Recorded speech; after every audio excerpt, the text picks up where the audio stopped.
Okay. Um, yeah. Hello, everybody. My name's Peter Vu. I'm an intern for the Vietnamese American Roundtable.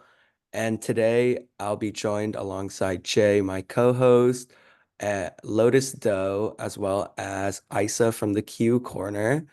And today we're going to highlight the Q Corner, their resources, as well as gain insight into the intersectionality of queer and Vietnamese identities on today's VAR on air. So I'm going to pass it on to Jay so that Jay can introduce themselves and Lotus and Isa.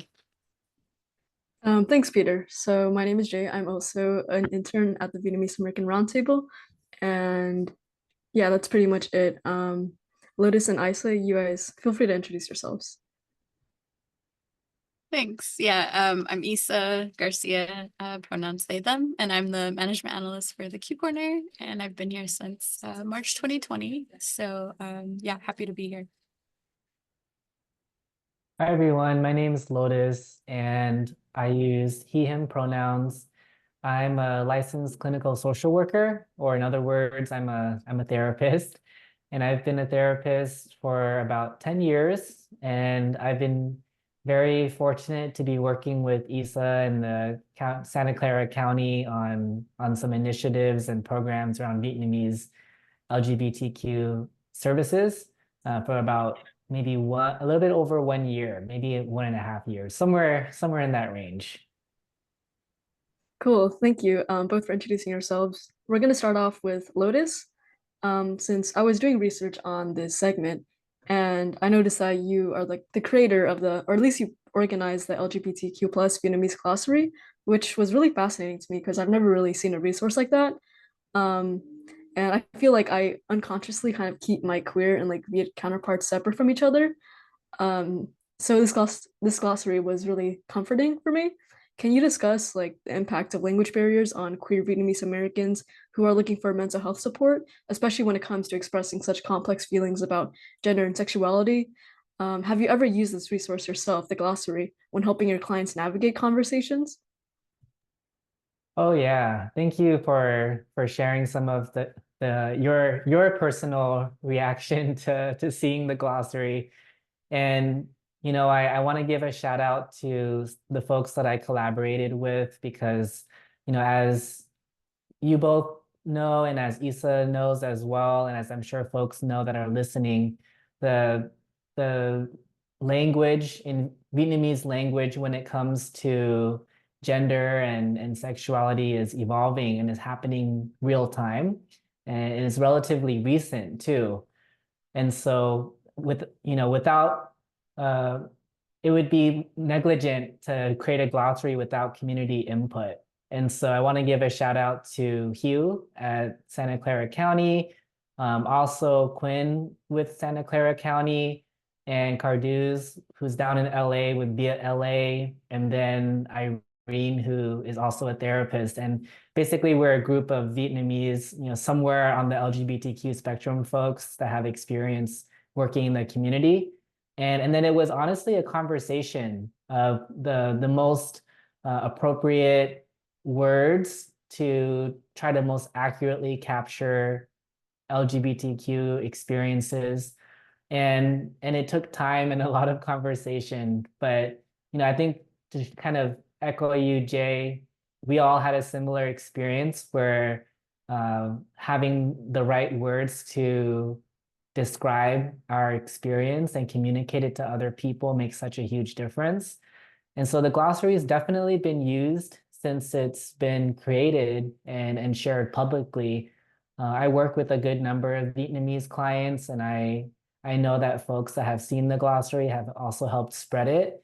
And so our hope is that it'll help normalize that, having, LGBTQ experience is something that we can talk about in Vietnamese and with our families. And I will say, just to add, Lotus created this resource in like different formats. So there's definitely like a several page document where folks can, go through and utilize the glossary that way. And then he also made a really great like trifold.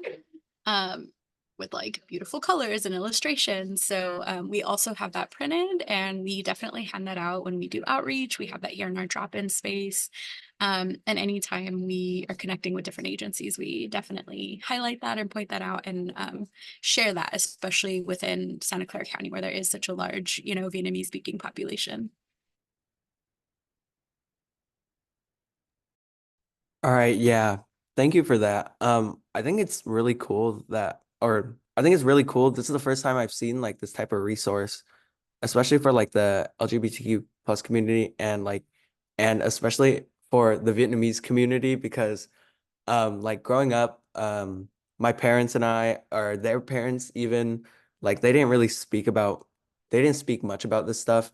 So there wasn't much discussion for me about what was the right words to use for specific people and their identities. So I think it's really cool what you've done with that.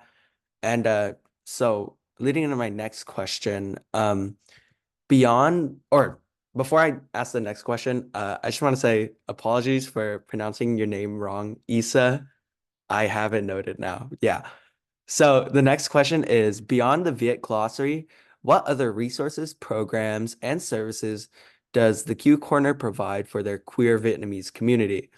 Is it possible to share a personal story or anecdote that highlights the positive impact Q Corner has had on members of the queer community? Yeah, there's lots of stories. I think since we've been around so long and have had a lot of interfacing with community and families, yeah, we've had a lot of that. Yeah, and there's things I can share, and then some other things that I'll let Lotus kind of speak more on. But we have a Queer and Asian monthly support group and social group that one of our peer support workers runs, Amanda, and that's in collaboration with VASC, the Vietnamese American Service Center. Um, and so I do have the links to register for those. I don't know, like if we can share them and make them accessible somehow, but yeah, we do have that group. We have Mosaic, which is a QTI BIPOC support group, also meets monthly. So we definitely have support groups for folks at different intersections within the LGBTQ community. And then we do have gender affirming garments that are available, and all of our services are free. So any of the support groups and any of the services or like materials that we can provide folks are all free. So we have binders for chest compression, we have gaps for tucking, and we have trans tape. And then we have a really nice space. We were able to move offices and kind of like expand. So the Q Corner is part of the larger collective, and within collective, there's also the gender affirming care clinic. So we do have therapists here who see gender expansive, trans, non-binary, questioning folks who are 5 years and up, so ages 5 and up on Medi-Cal. So we're really excited about that because that's kind of like one of the first of its kind, and it's really exciting to have that here and to be kind of co-located. So the Q Corner with the gender affirming care clinic. So yeah, we have a ton of different support groups, some that I have not mentioned because it's a list. We have the gender affirming garments, and because we have this great new space, it's been really nice to be able to have expanded drop-in hours. So we have drop-in hours 1 p.m. to 4 p.m. Tuesday, Wednesday, Thursday. And that's here at 1870 Center Road in San Jose. So folks can drop by and play a board game or do a puzzle or just hang out and talk, or just get some support. We have a ton of different resources. So like connecting to different agencies or organizations, folks can do that as well. Yeah, and then I know we definitely, I guess, like more focused, right? Lotus does offer different trainings, and we offer trainings for clinicians, therapists. Lotus has done some really great ones for us as well. And then oversees a clinical consultation group. So I'm happy to pass it off and let Lotus speak a bit more about those. Sure, thanks, Isa. Just to kind of add a little bit more on some of the things that I offer through the county is, like Isa mentioned, there's been efforts to increase awareness and just consciousness around providing culturally responsive services when working with Vietnamese communities and especially LGBTQ plus affirming services. So there's been numerous trainings that have been given to various staff and departments. And then the consultation group is actually open and public for providers, whether you're in the Santa Clara County or you're a partner with Santa Clara County or collaborator with Santa Clara County.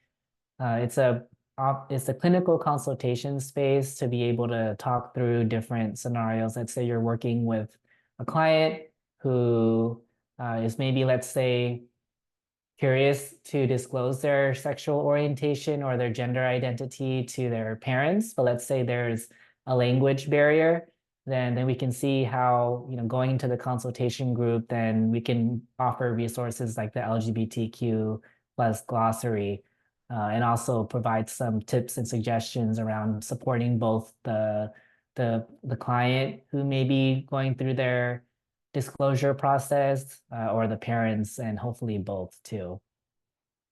But the Q Corner has a ton of services, and I would say they're really active on social media too. So they have a really, really great Instagram and social media presence if folks want to give them a follow.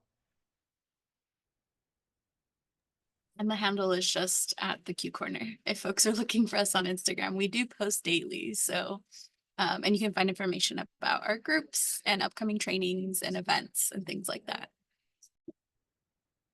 Yeah. Okay. Thank you. It's great to hear all of the resources that are being provided for these individuals and these people. Yeah, it's super cool to hear the variety that there is. And I think it is really important to be having these resources and having these discussions about these resources just so that they're out there. And then I heard that you guys did tabling efforts earlier.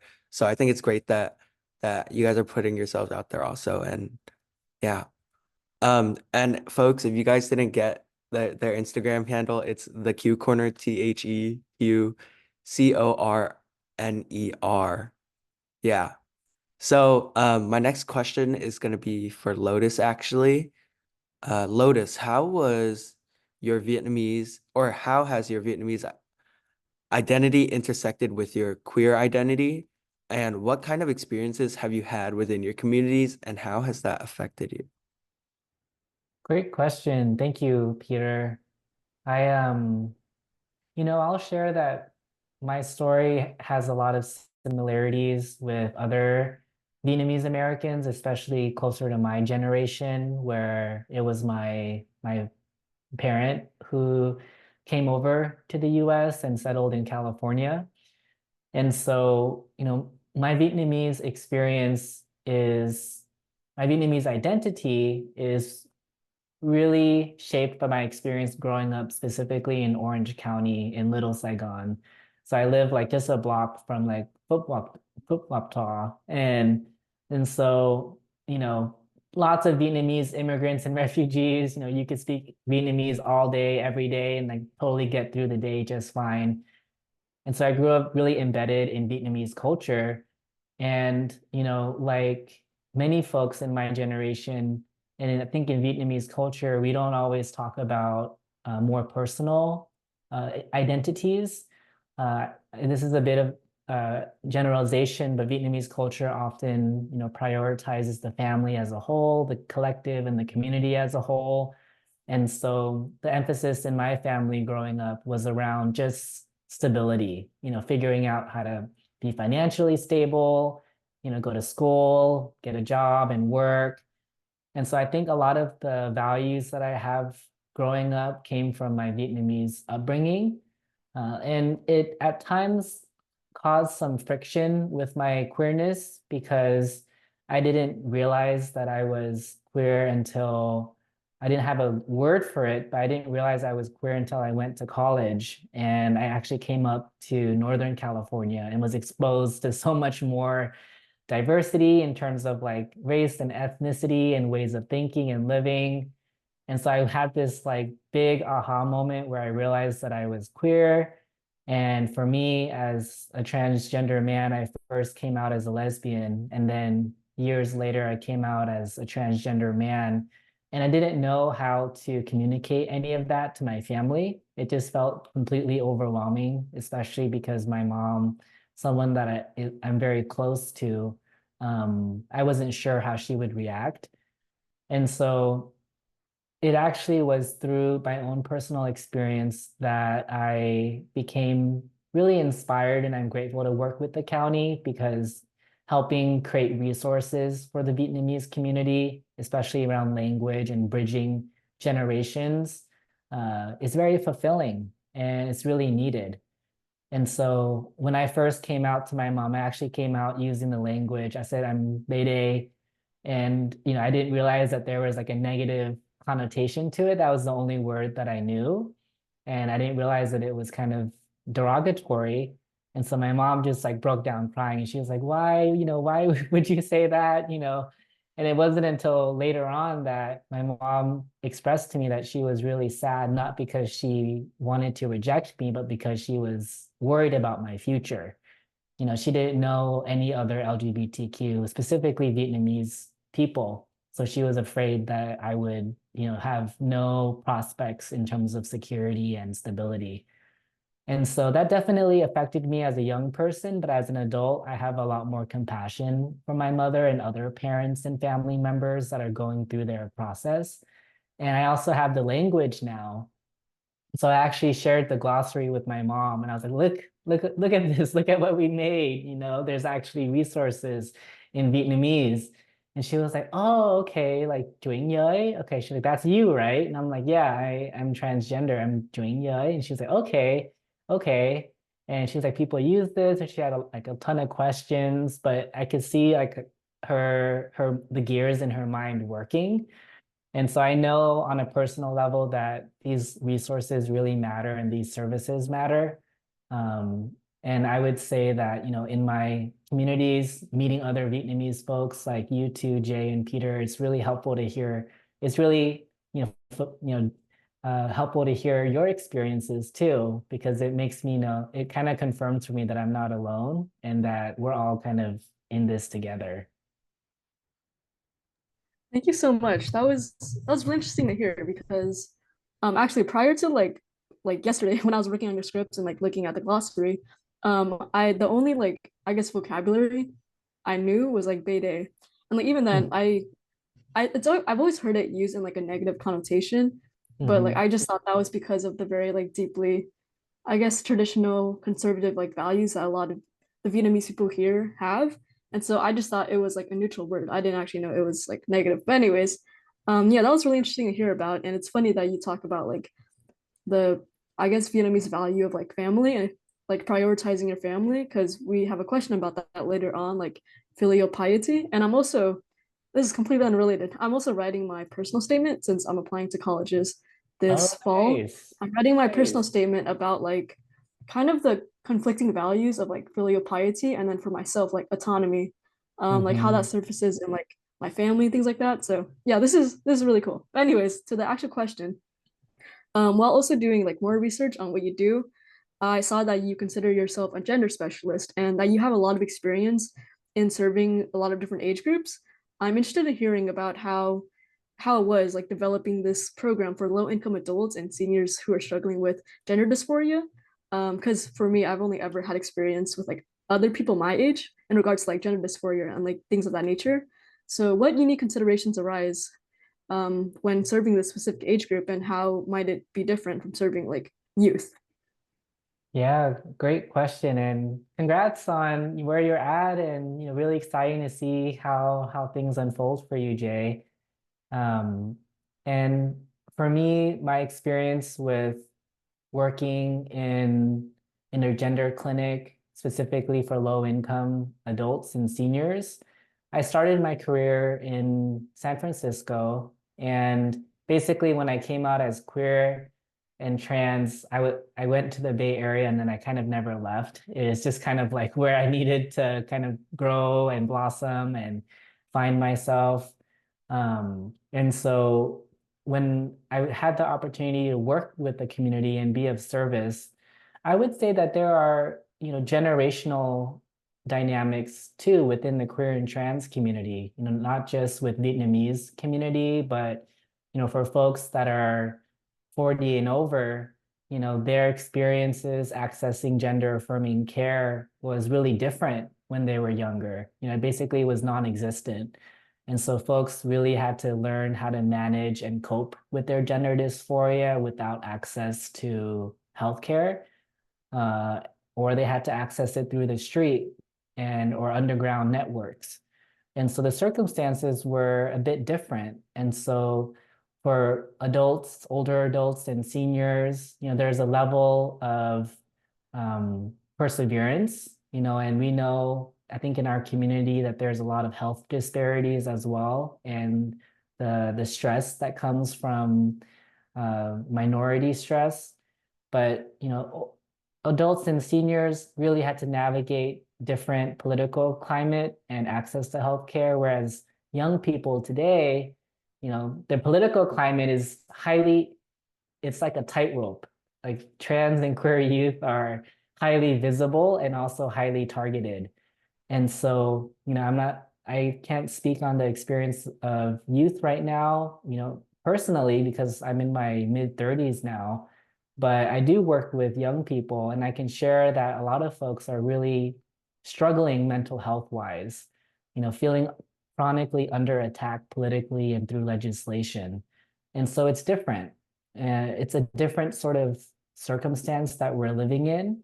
But I would say that one of the considerations for working with youth is that there's a ton of creativity, and working with queer and trans youth, I have a lot of hope because, folks are able to have the language to say like, I'm queer or I'm trans or I'm just me at a much younger age than a lot of other folks in older generations.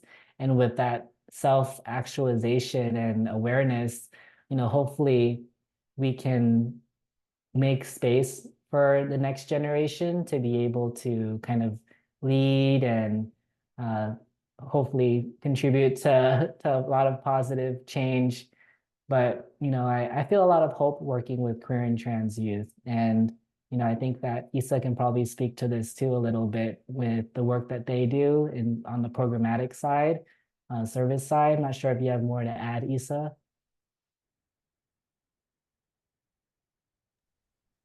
Yeah. I'm like, how much time do we have? There's so much to talk about. Uh, yeah, I think you summed it up pretty well.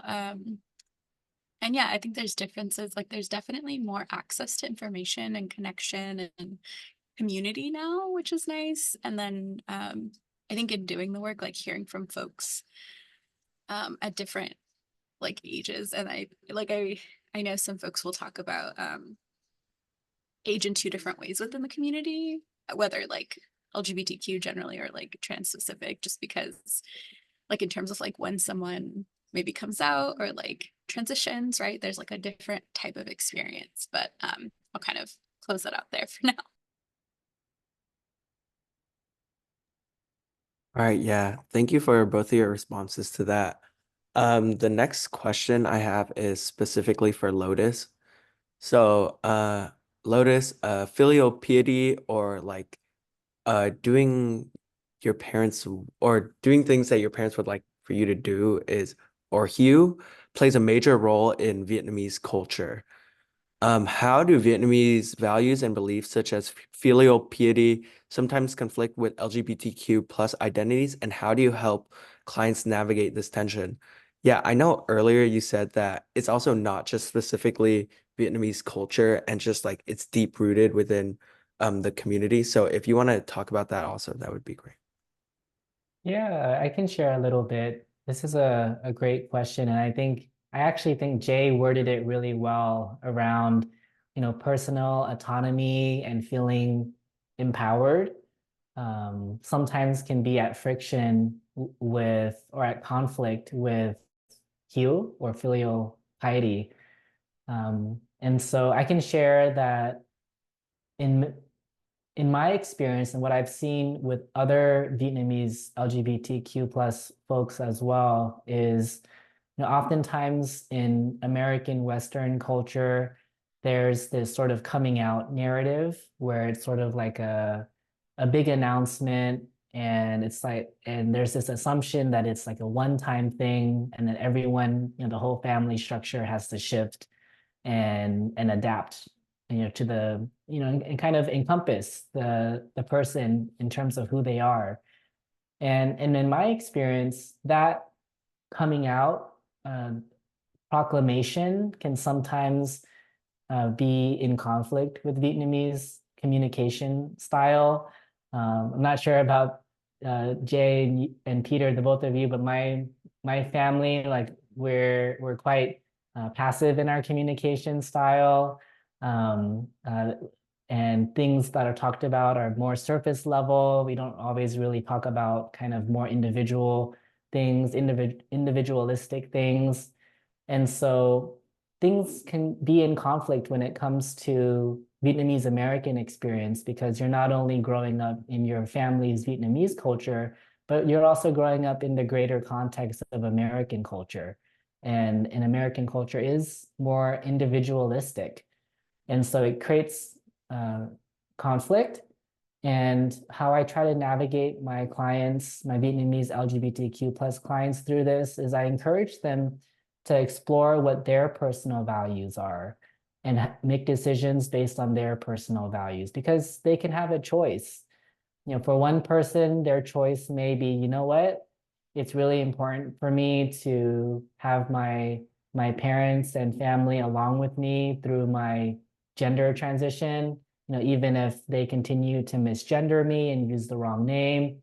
But if the client is choosing that, then it's that choice that helps the client feel more empowered. It doesn't have as much of the mental health, the spiritual health benefit of making decisions based on your values outweighs sort of the details of the parents, let's say, misgendering.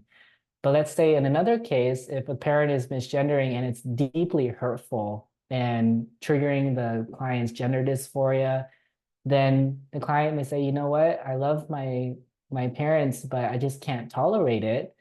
Then we have to talk about, well, how do we catch your parents up so they're not causing harm?